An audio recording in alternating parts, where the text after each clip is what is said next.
Amar బాగీకి bullet నేర్పించి తర్వాత ఒకే cool డ్రింక్లో 2 స్ట్రాలు వేసుకొని కలిపి ప్రేమగా తాగుతారు. ఆ తర్వాత అమర్ బాగీ తలలో ప్రేమగా పూలు కూడా కొని తలలో పెట్టి ఉంటాడు.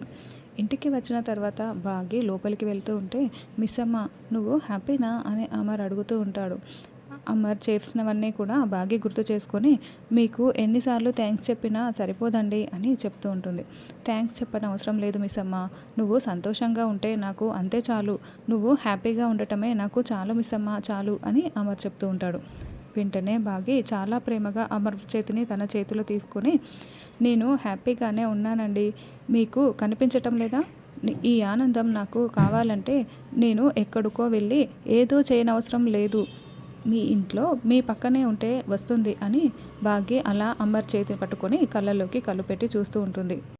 భాగ్య అలా మాట్లాడుతూ ఉండడంతో అమర్ కూడా చాలా ప్రేమగా భాగ్య కళ్ళల్లోకి చూస్తూ ఇద్దరు ఒకరినొకరు చూసుకుంటూ ఉంటారు. అప్పుడే గదిలో నుంచి వచ్చిన మనోహరి భాగ్య తలలో ఉన్న ఆ పూలు భాగ్య అమర్ చేతిని పట్టుకోవడం, అమరేమో కళ్ళప్పకుండా భాగ్య వైపు చూడటం చూసేసి కోపంతో రగిలిపోతూ ఉంటుంది.